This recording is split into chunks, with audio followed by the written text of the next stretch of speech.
Samedi 20 mars 2021, mesdames et messieurs, bonjour. Il est 6h30 sur RTI 1 et c'est l'heure de vous informer.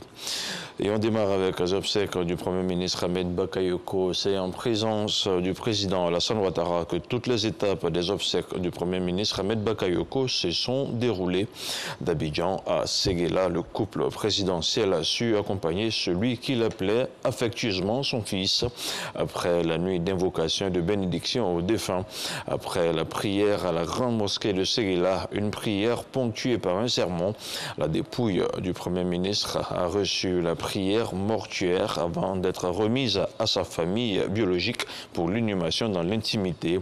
Le chef de l'État, le président Alassane Ouattara, a tenu à accompagner Ahmed Bakayoko jusqu'à sa dernière demeure. Je vous le disais il y a quelques instants, c'est à la grande mosquée de Séguéla que la prière mortuaire s'est déroulée. Des vœux et des invocations ont été faites pour le repos de l'âme du défunt Premier ministre Ahmed Bakayoko. Retour sur la cérémonie avec le compte-rendu de Mahama Traoré.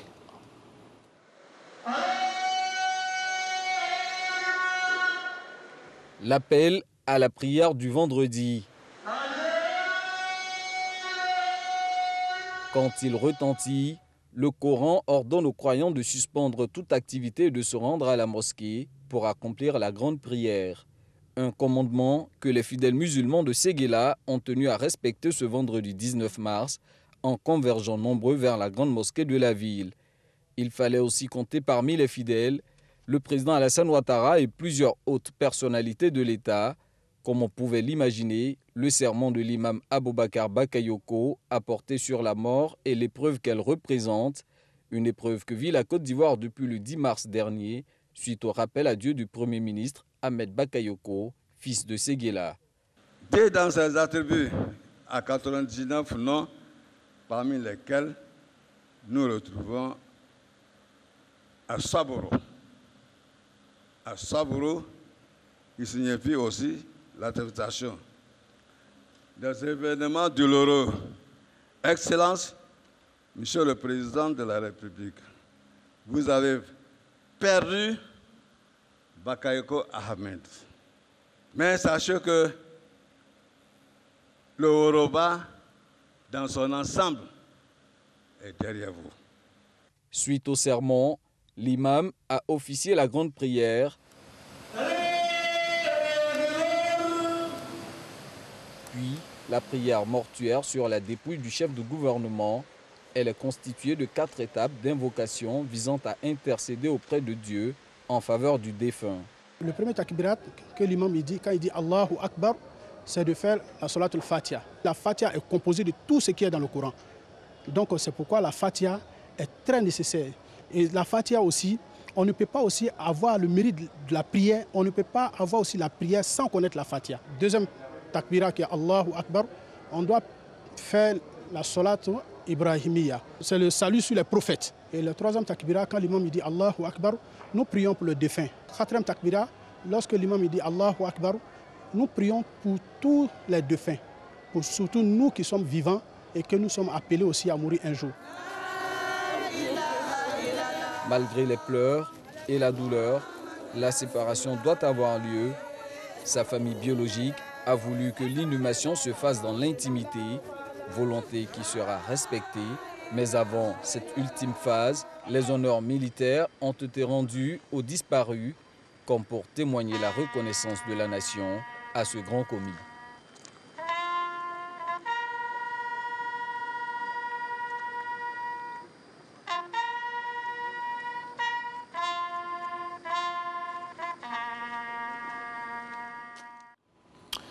Et 24 heures avant l'inhumation des prières pour implorer la miséricorde divine en faveur du regretté Premier ministre Ahmed Bakayoko ont eu lieu au stade Losséni Soumoro de Séguéla en présence du président de la République Alassane Ouattara.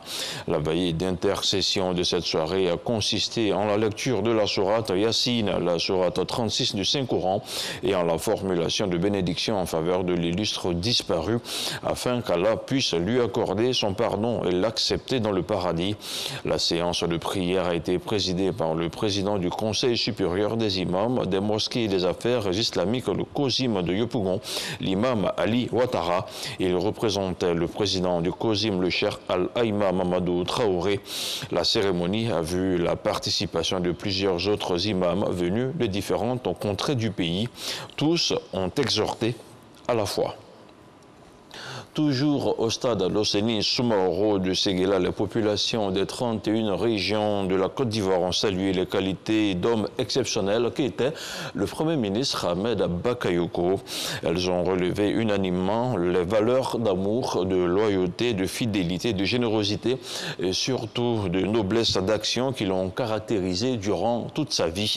Les différents porte-paroles ont ensuite salué le leadership du disparu en soulignant son don de soi et son acharnement au travail bien fait. Jérôme Kofi Aboula. Stade Losséni Soumaoro de Séguéla ce vendredi 19 mars 2021, lieu choisi pour des condoléances à la famille Bakayoko à la suite du décès le 10 mars dernier du Premier ministre Ahmed Bakayoko. Des condoléances de la part de plusieurs institutions de la Côte d'Ivoire. Dans l'ordre, ce sont les districts qui d'abord vont se signaler à travers leurs représentants.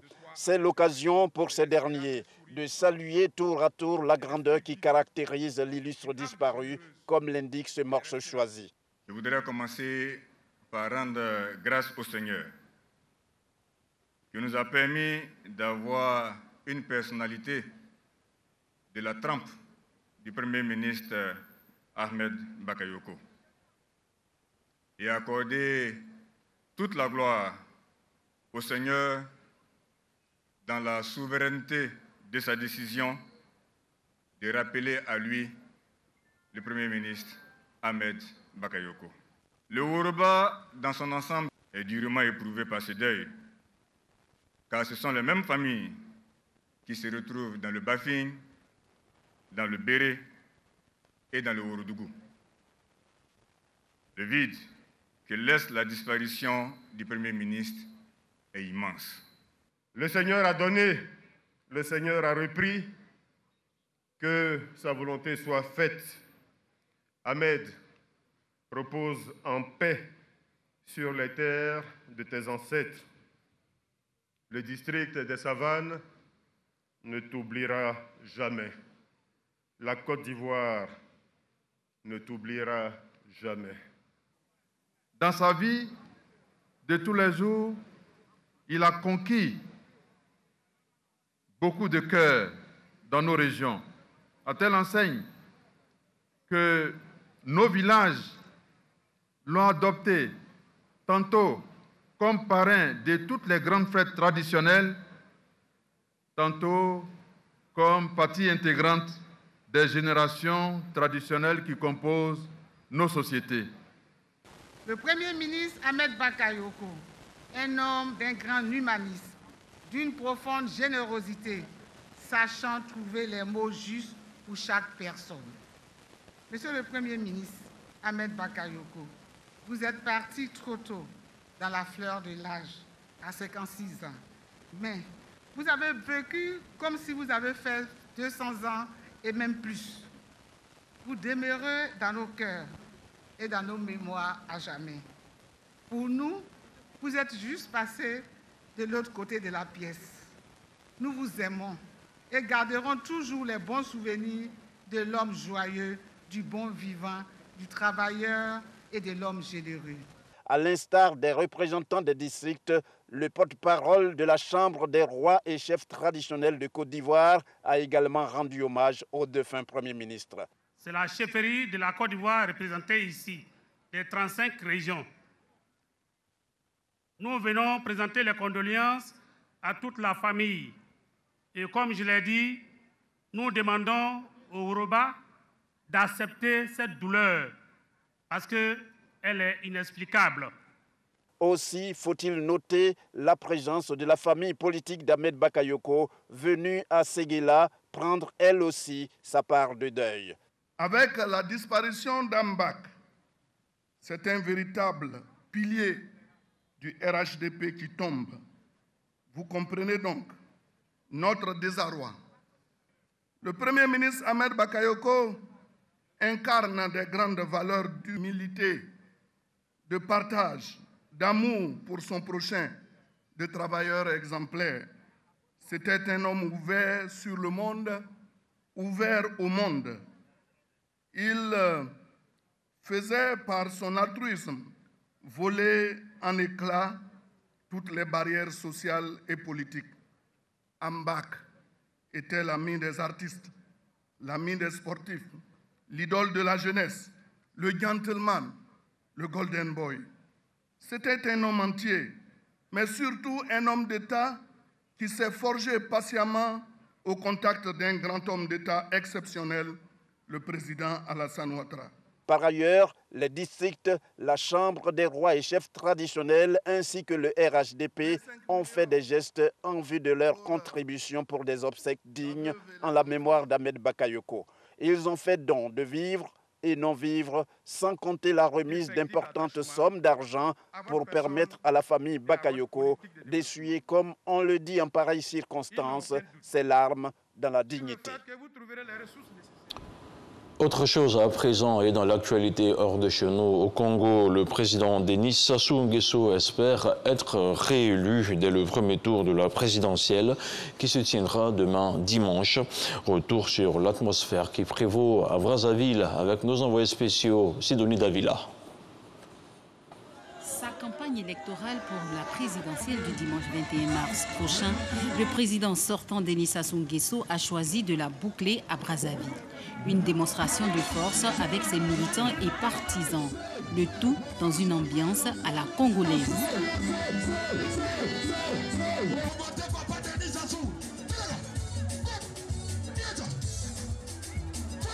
Nous allons mettre l'homme au centre. Nous allons mettre les jeunes au centre. Les jeunes qualifiés, formés pour le développement de leur pays. Nous allons construire une autre université de métiers départementale à Pointe-Noire. Nous allons transformer notre bois sur place. Parfait Kolela, arrivé en deuxième position lors des dernières élections, a lui choisi de mobiliser ses partisans au stade marchand dans le quartier Bakongo de la capitale congolaise. Ici aussi, chants et danse étaient au rendez-vous.